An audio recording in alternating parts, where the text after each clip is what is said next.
bienvenue. Alors, vous connaissez peut-être l'émission J'irai dormir chez vous. Bon, à ce moment, je fais un peu la même. Je vais pas dormir chez vous, mais je vous invite déjà à rentrer dans la gare d'Angra dos Reis. Et puis, voilà, je vais vous parler un peu aujourd'hui d'un sujet qui s'appelle le flux de conscience. Qu'est-ce que c'est le flux de conscience? Qu'est-ce que c'est la réincarnation? Qu'est-ce que c'est la métatempsychose? Qu'est-ce que c'est la transmigration des âmes? Tous ces sujets, voilà, tous ces mots, nous allons les étudier, un peu les décortiquer dans cette vidéo. Et en attendant, le quart pour Paraty. Voilà, à tout de suite les amis.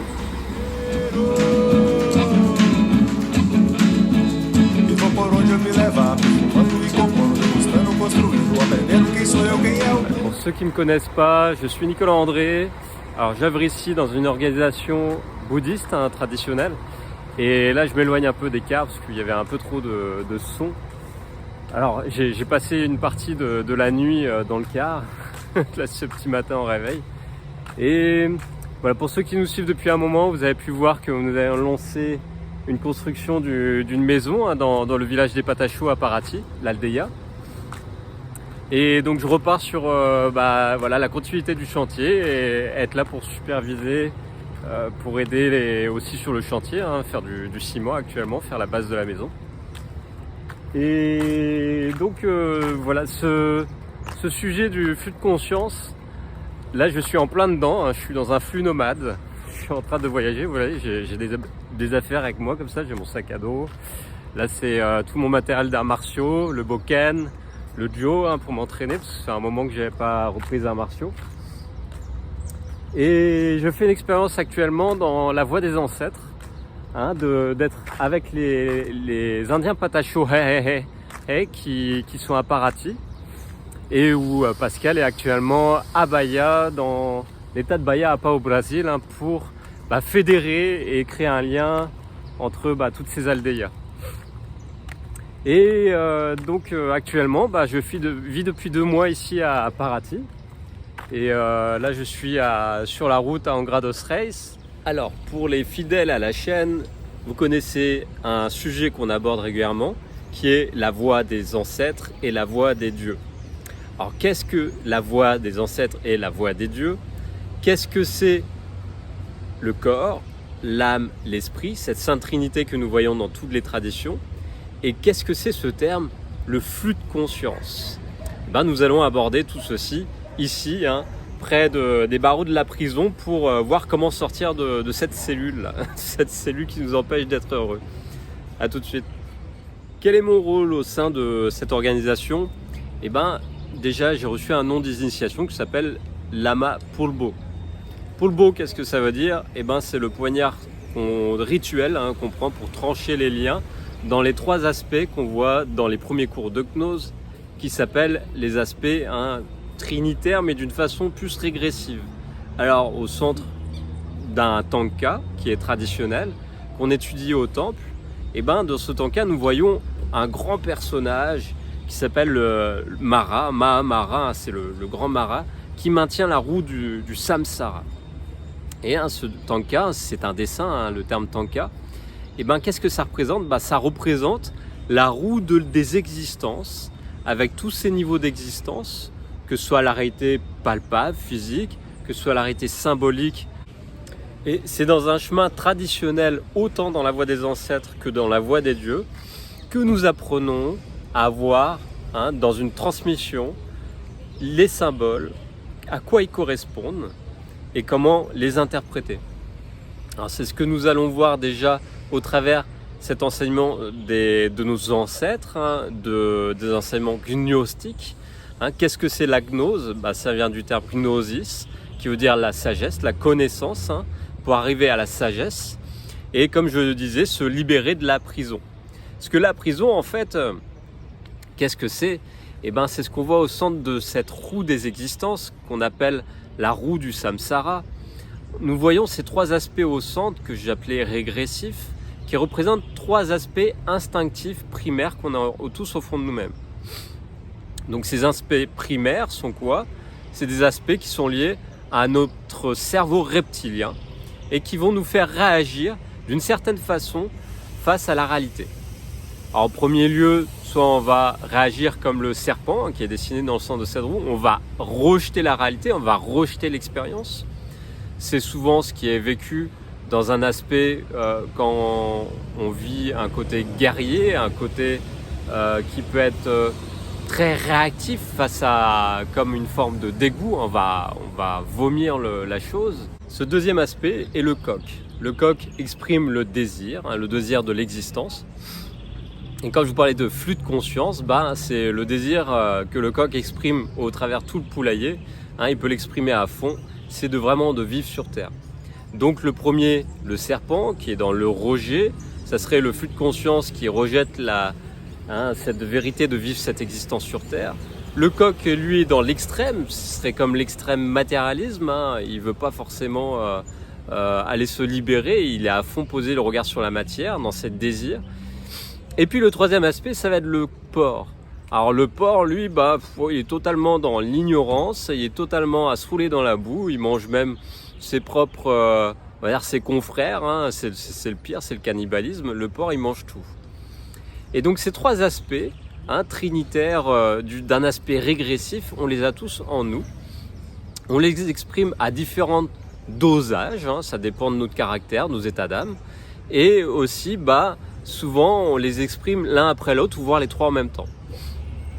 Souvent, quand il nous arrive une expérience de vie qui s'appelle un événement, cet événement, on va réagir face à l'événement de ces trois façons.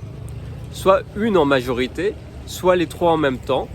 Et rares sont les fois où on intègre en totalité le flux de conscience qui nous arrive comme ça au travers l'événement. C'est par la numérologie, c'est par l'astrologie, c'est par aussi des pratiques qu'on appelle de l'occultisme comme le tarot, qui est une lecture symbolique de ces messages des événements. Et c'est par des pratiques qu'on voit ici dans le bouddhisme, dans le Dzogchen, des pratiques tantriques que nous apprenons au lieu soit d'être dans le rejet face à l'événement, soit d'être dans le désir d'accumuler, ou soit d'être dans carrément l'inhibition, parce que c'est ça l'ignorance, c'est un aspect de nous-mêmes où on a un côté, on chinte, c'est une inhibition. Et il y a des pratiques dans le tantrisme traditionnel pour réintégrer le flux de l'événement, comme dans cette réintégration de l'âme qui est décrit au travers un écrit de Martinez de Pasquali. J'invite à le lire, le traité de réintégration des âmes. C'est de réintégrer comme ça un flux de votre potentiel, un peu comme une partie de son âme, pour récupérer une partie de son flux de conscience pour atteindre l'illumination, déjà l'éveil, voire jusqu'à la libération du samsara. Avant de vouloir se libérer du samsara, c'est déjà de voir qu'il y a des transmissions de lignées traditionnelles. Alors dans la voie des ancêtres, celle que j'étudie beaucoup depuis au moins 2011, depuis toutes ces recherches dans les écrits et maintenant en confrontation avec la vie et la réalité, ici au Brésil avec des peuples primordiaux. Dans la voie des ancêtres, nous faisons une expérience de réintégration de flux de conscience par une pratique que nous voyons au travers la maîtrise des 5 éléments. Donc, si nous décomposons cette vision de la voie des ancêtres sur une carte en 2 dimensions, c'est le principe de la gnose, de la connaissance. C'est pour ça que, d'ailleurs, à plusieurs époques et dans plusieurs traditions, de plusieurs origines, nous voyons des histoires comme quoi la Terre est plate, avec un ciel et puis des eaux d'en haut et des eaux d'en bas, où il y a une planisphère, et pas forcément qu'on la voit ronde. C'est qu'une vision symbolique en fait projetée sur un plan en 2 dimensions. Mais c'est pour mieux intégrer en fait des notions de la réalité par un aspect imagé. Et à l'heure actuelle, malheureusement, il y a des personnes qui prennent ça au pied de la lettre, ces images, et pensent qu'il y a des histoires qui sont racontées par la NASA et que ça mène carrément à remettre en question toute la science actuelle.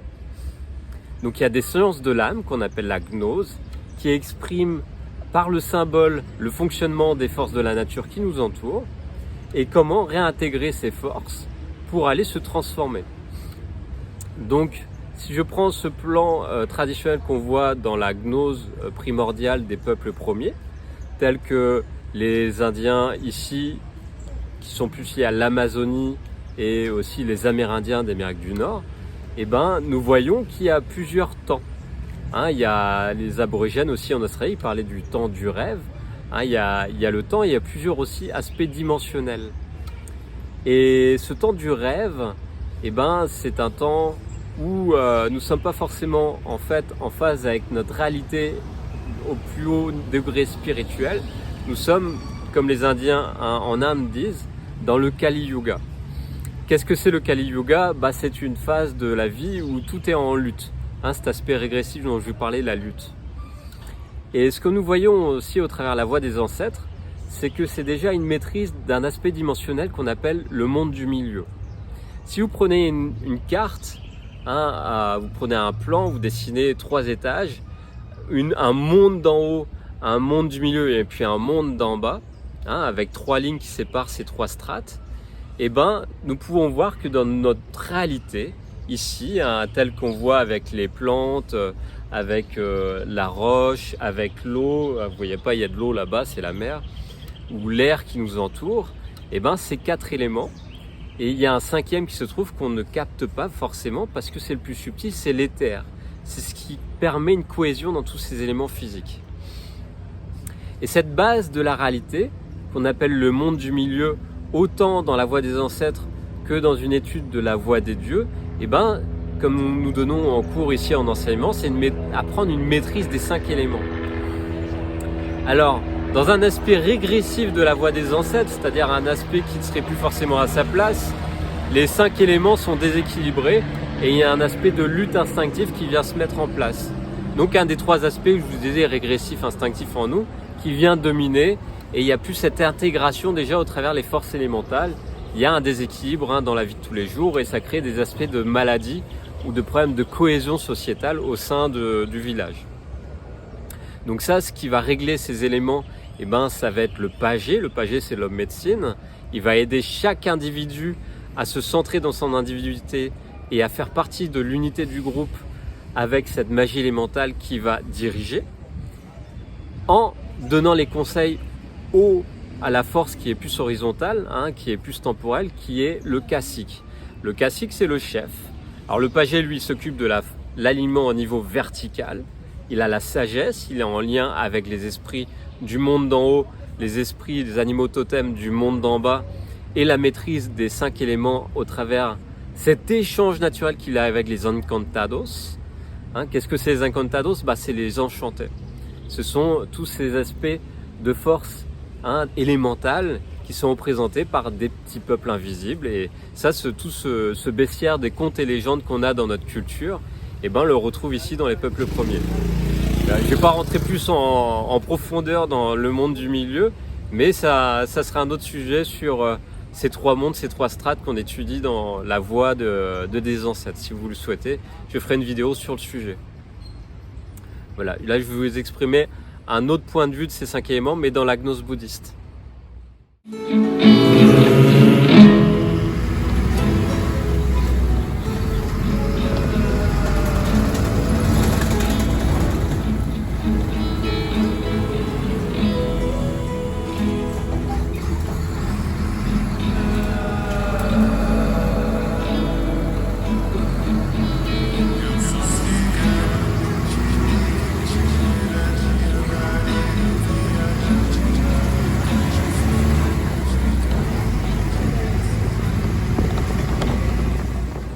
Là, arrivé à Paraty, plus précisément dans un petit patelin juste avant l'Aldeia d'Airiri et des Patachos.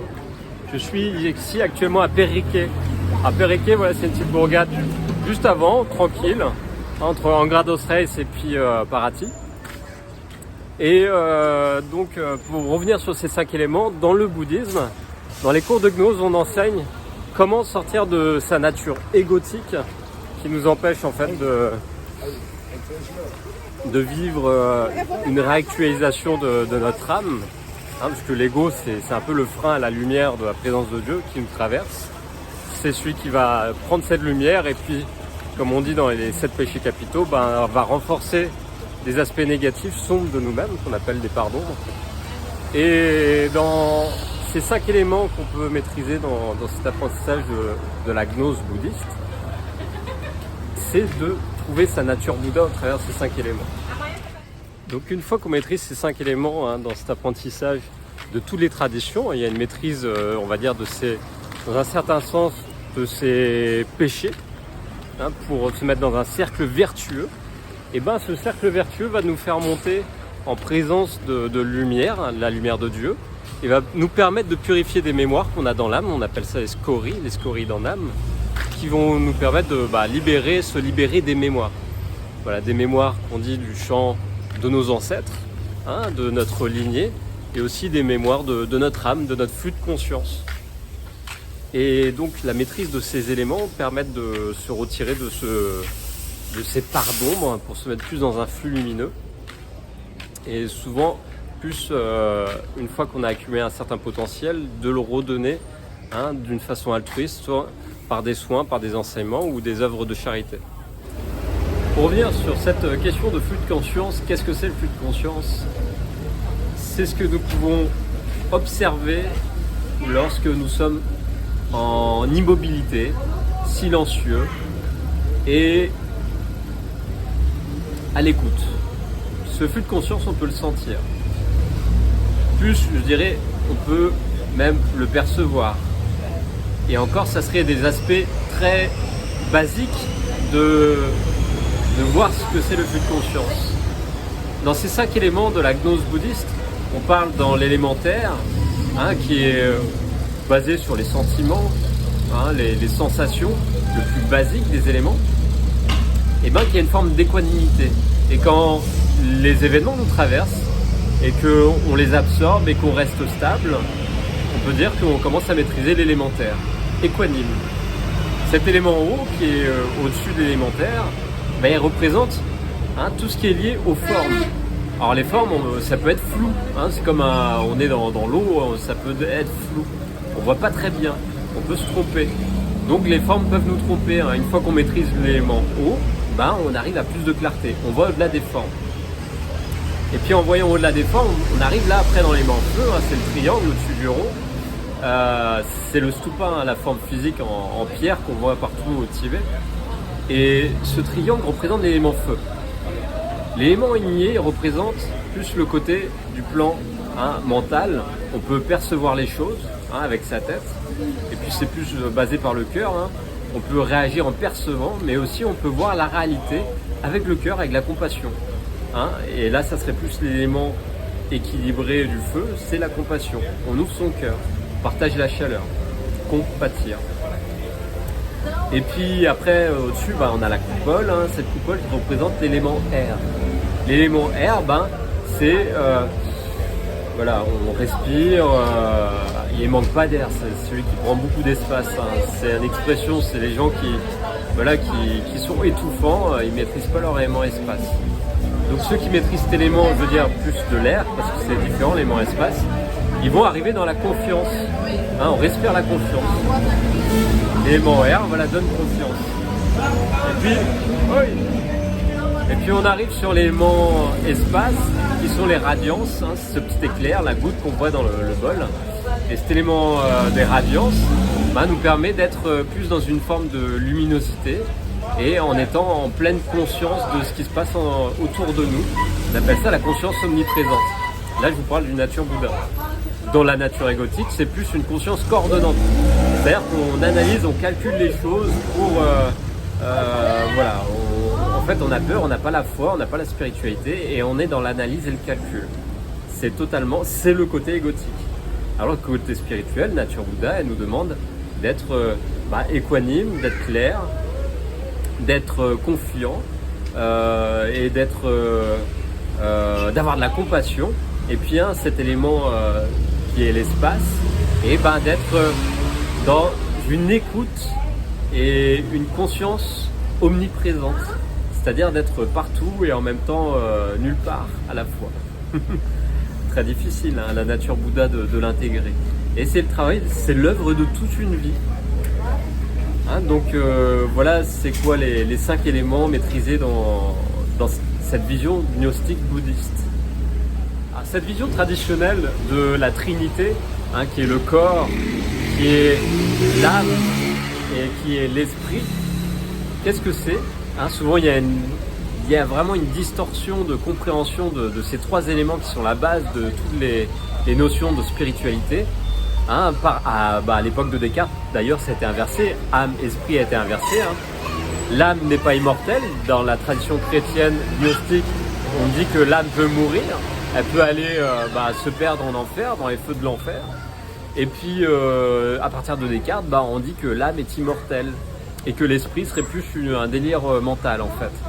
Donc, c'est une forme d'inversion. Alors que l'esprit, ça se construit. Par déjà, je vous parlais d'œuvres sur son âme, elle va manifester des problèmes dans le corps. On appelle ça les problèmes psychiques. C'est pour ça qu'une thérapie de psychologie permet de voir les problèmes psychiques. Parce que la psychologie, c'est les études du logos, des symboles qu'on a qui se manifestent dans notre réalité, dans notre corps physique, et qu'on va traiter par la psychologie les problèmes du corps. À l'inverse d'une médecine moderne qui traiterait les problèmes du corps physique pour aller réguler le problème psychique. Donc les deux sont complémentaires, mais à voir qu'il y a des fois il ne faut pas rogner un côté pour se focaliser que sur un. Et les deux, voilà, c'est ça dans une médecine holistique. On traite les problèmes autant mental, émotionnel que physique, en prenant en compte le quatrième élément, qui est la spiritualité de la personne. Et sa spiritualité, elle est liée à une tradition. Et parce que c'est une tradition en fait qui va construire un terrain de vie, un élément grâce à la sagesse des anciens, à cette lumière des origines qui vient d'une certaine impulsion de la réalité dans laquelle nous vivons actuellement. Et que les textes sacrés représentent cette lumière, même s'ils ont été déformés au fil des millénaires, déjà de la voix orale à la voix écrite, il reste quand même une source de lumière primordiale. Et cette source de lumière primordiale, c'est par les sciences initiatiques, les sciences de l'âme, la gnose, qu'on peut comprendre le symbolisme de ces textes et retrouver la quintessence de ces textes pour aller se remplir réellement, se nourrir au-delà du plan physique. Au lieu de manger 3 repas par jour, on peut aussi se nourrir d'éléments subtils qu'on trouve au travers de ces études et cet approfondissement des sciences de l'âme. Donc voilà cet aspect trinitaire, le corps qui est physique, faut le nourrir physiquement. L'âme, on la nourrit plus sur l'élément psychique, donc la quintessence des choses, ça va nourrir notre âme. À partir du moment où on a débouché les tuyaux au niveau psychique, parce qu'à l'heure actuelle, nous avons tous un peu de la glu dans ces tuyaux. Je peux lui en parler, mon père est plombier, un jour je lui ai dit, ça c'est ma vie personnelle, toi tu t'occupes de la plomberie physique et moi je m'occupe de la plomberie du haut. Toi c'est le bas et moi c'est le haut. Beau de famille quoi. Et donc c'est assez rigolo parce que depuis que j'étais petit, il y avait des camions d'assainissement, on allait déboucher les fosses septiques et vider les tuyauteries des gens. Et des fois j'ai l'impression que je fais une continuité de la lignée, mais au travers ce boulot de psychothérapeute dans cette tradition bouddhiste. Quand même, mon aspect de mon thème personnel me donne cette capacité d'aller voir dans les fosses septiques des gens. C'est pas agréable, ça pue souvent, mais j'aide beaucoup à faire ce nettoyage. D'ailleurs, si vous voulez faire ce nettoyage en fond, je ferai bientôt une vidéo. Oui. Je ferai bientôt une vidéo qui parle des accompagnements, si les personnes veulent venir témoigner. Et souvent, j'ai aidé des personnes à se retirer de la merde dans laquelle ils se sont mis, ou les aider à déboucher un peu ce qui les empêchait d'être heureux. Voilà, et d'avoir plus de clarté, de restabiliser ces 5 éléments. Donc ça, il y a les soins de trame, il y a la numérologie. Déjà, c'est 2 aspects qui font un gros travail de fond et ça peut prendre 3 à 5 mois, voire des fois je fais des accompagnements sur 9 mois et je fais des formations derrière. Donc voilà cet aspect trinitaire, une fois qu'on a bien compris la base, c'est-à-dire que le corps, il n'est pas immortel, il a un temps de vie. L'âme non plus, elle n'est pas immortelle, tout dépend de nos actes, notre volonté et comment on est vertueux. Et puis l'esprit, ça se travaille, ça s'œuvre, on doit faire une œuvre dans sa vie qui travaille sur les cercles vertueux pour grandir en esprit. Et ce corps taborique qu'on dit dans la tradition chrétienne, c'est-à-dire le corps de gloire, il se construit qu'à partir du moment des œuvres saintes qu'on fait dans notre vie. Et de ce chemin juste qu'on le prend à chaque instant en cohérence avec notre lignée déjà de nos ancêtres et de corriger les erreurs de nos ancêtres et aussi de notre flux de conscience. Parce qu'on ne parle pas de réincarnation dans le bouddhisme, on parle de mort et de renaissance d'un flux de conscience. Et là c'est un autre sujet, je vais venir vous en parler. On est fini, la nuit est tombée, on quitte Pariké pour retourner à l'Aldeia. Et c'était une journée spéciale flux de conscience. Et pour boucler cette journée, vous parler de